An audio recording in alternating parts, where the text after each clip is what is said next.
Great. So let's actually start writing some software. Well, actually not. Let's start writing some documents. Um, the first step in actually doing your regulatory documentation for software typically is actually writing a software development and maintenance plan. So this is very boring, and unfortunately, I cannot make it more fun because it just is inherently boring. But the standard basically tells you you should be planning your development before you actually start your development. In practice, I've never seen this happen, at least in startups, because people just tend to write code and ship stuff, which is, I guess, the natural way of developing software. But for the purposes of this regulatory documentation, we're going to write a software development and maintenance plan. Um, and it's also okay to write that plan after your software has already been done, as long as you have that plan when you hand it in for your first medical device certification. So that's also like the general spirit of medical software documentation, that for your initial hand-in, it is assumed that some dates may be kind of off, like that some plans will be written after your software. But as long as everything's complete during the first hand-in, that's fine. But afterwards, the dates should kind of like add up. So afterwards, you should actually be planning your development before you actually start writing code. So let's look at how you actually should be developing software. So before I get into that, like compliant medical software development kind of consists out of two parts. And the first part is like the company part, which is like this having a quality management system, which is 13485 compliant. And the second part is like the product specific part, which means like developing software in a 62304 compliant way. And you also have these other like side activities like this risk management based on another standard and usability tests based on yet another standard. What we're dealing with today is actually only the 62304 product part. So probably the company specific part will be done by someone else in your company, hopefully. And the standard basically tells you certain things which you need to do, and you need to document that you're doing them. It's that simple. So let's have a look at what that means. So the 62304 is this pretty long standard, so I won't really bore you with it. But it actually has different sections. So, and each section has like a specific thing which you need to fulfill. So for example, it has like section 511, and in the actual standard, it says like, yeah, yada yada, you need a software development plan and plan stuff. Probably in slightly different language.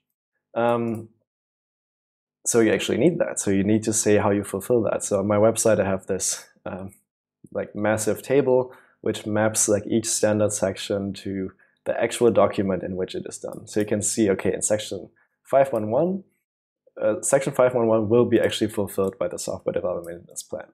And the same document actually fulfills multiple other sections like 513, 515, and so on.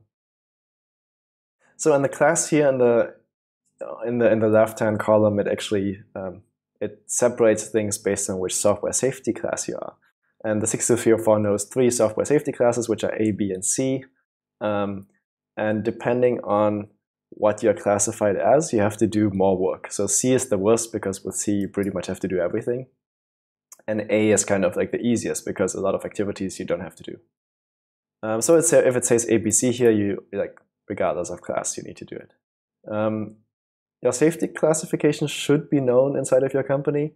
It depends on how much harm you can inflict on a patient, or like what sort of, if you have like any hazard related scenarios which could happen while using your software, which is kind of like an output out of the risk analysis. So that's kind of like a topic for another day. So let's assume for now that you know your classification. If not, you should probably find out by dealing with the risk analysis stuff. So yeah, so we learned what the standard basically means. The standard says like, hey, you need to fulfill all this stuff, and it is a long standard, so it has like a lot of things. For example, like you need to like communicate to users and regulators if like stuff is going wrong. For example, or if you're changing your software. So that's paragraph 625. And it also tells you how to develop software, and how you basically do that means actually having a software development process which you document.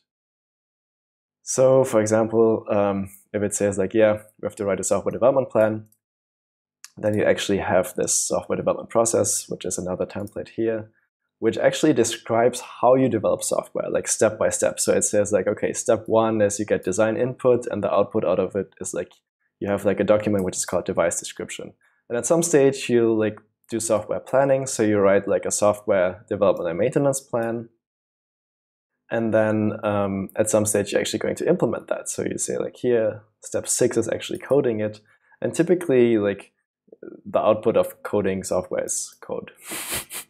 Or like a GitHub pull request or so.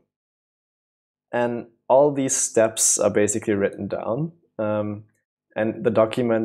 this document also has a table mapping which says like, okay, which step does actually fulfill which part in the standard.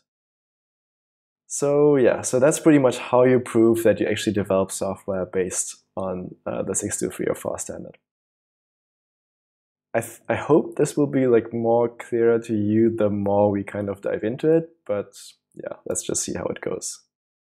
So the 62304 kind of has this V model thing, and it's very, very abstract, but it basically says like, okay, you have like in the beginning, you have like some sort of concept of what you want to develop.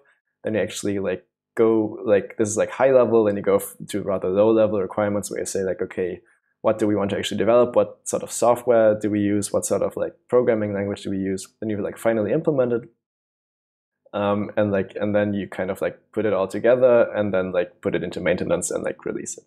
So the main point of the V model is that you have to test at every step. So if you have an initial concept of what you wanted to do, like once you're done, you will actually have to test if it fulfills this concept. So if you want to develop a software for, say, automatically detecting snoring and sleep apnea in patients who are sleeping, then you actually need to do some sort of user test to actually prove that, right?